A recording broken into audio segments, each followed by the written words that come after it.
की दोहरी दीवार खड़ी नहीं हुई। कैसा चल रहा है धंधा?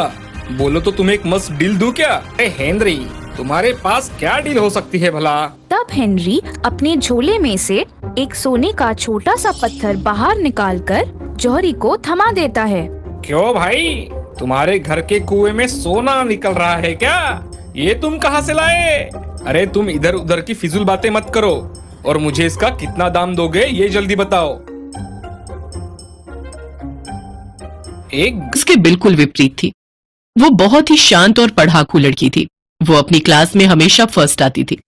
अभिनव के अलावा उसका और कोई दोस्त नहीं था, इसलिए वो अभिनव की बहुत चिंता किया करती थी और अक्सर उसको पढ़ाई करने के लिए बोलती थी।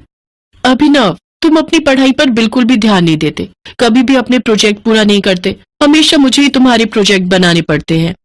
ओहो अर्चना, ठीक है ना यार, दोस्त के लिए इतना तो कर ही सकती है। चल अब तो मुझे लेक्चर देना बंद कर यार। कुछ समय बाद दोनों स्कूल पास करके कॉलेज में आ जाते हैं। कॉलेज का पहला दिन था।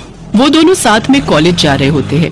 तभी अर्चना बहुत घबराई हुई होती है और वो अभिनव से कहती है, यार अभिनव, मुझे बहुत अच्छे दोस्त हैं। और क्या हुआ अगर कोई कॉलेज में तेरा दोस्त नहीं भी बनेगा?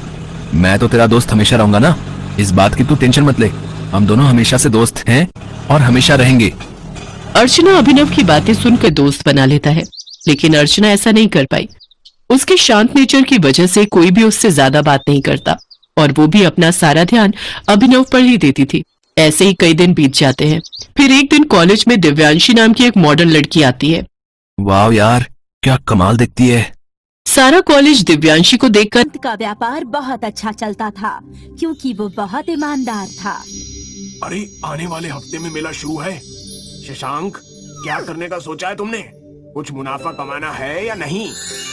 शशांक नाम है मेरा, मुनाफा तो जरूर कमाना है। अब देखना कि मैं क्या करूंगा। अरे वो तो तुम हमेशा। मैंने आपको देखा नहीं, वरना मेरी इतनी हिम्मत कहाँ कि मैं आपको देखकर यहाँ से निकल जाऊँ। मेरे मन में आपके लिए बहुत इज्जत है। बंद करो ये झूठी कहानियां बनाना।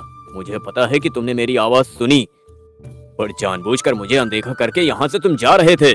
तुम चाहे जितना भी बच लो, मुझसे बचकर तुम जा नहीं सकते हो। श्याम भैया, मैं सच बोल रहा हूँ, आप मुझे बहुत गलत समझ रहे हैं। मैंने आपको सच में नहीं देखा। मेरा पूरा ध्यान उस घर पर ही था।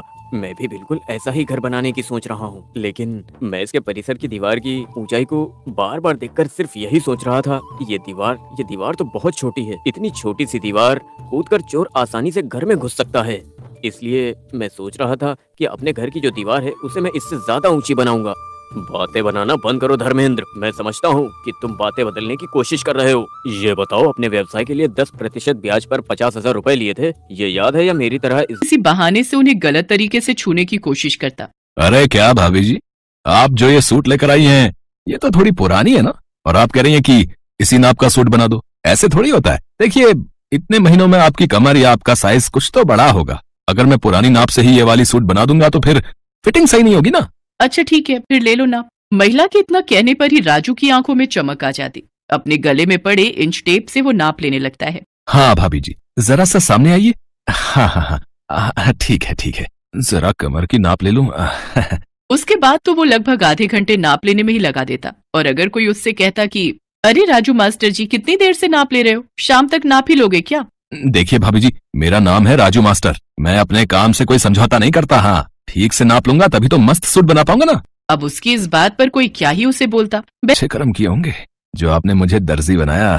हे भगवान, बस एक ही प्रार्थना है कि अगले जन्म मोहे दर्जी ही कीजिए, ताकि मैं अलग अलग और खूबसूरत औरतों के नाप ले सकूं। राजू टेलर अपने काम की आड़ में औरतों के साथ छेड़छाड़ किया करता था।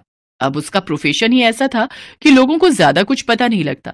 श्यामपुर में ही विनीता नाम की एक रिटायर्ड टीचर अपनी बेटी सिमी और बेटे विकास के साथ रहा करती थी। विकास की अभी कुछ दिनों पहले ही शर्मी, आज की पीढ़ी हो, तुम सलवार सूट पहन सकती हो घर में, मैं कुछ नहीं बोलूंगी तुमको। पर माँ जी, मैं तो सलवार सूट लेकर आई ही नहीं, मुझे लगा कि शादी के बाद साड़ी में ही रहना होगा। भला ऐसा भी होता है क्या? उसके बाद विनीता ने अपनी बेटी सिमी को आवाज लगाई, सिमी, सिमी। सिमी उस समय कॉलेज जाने के लिए तैयार हो रही थी। माँ की पुकार सुनकर वो बाहर आई।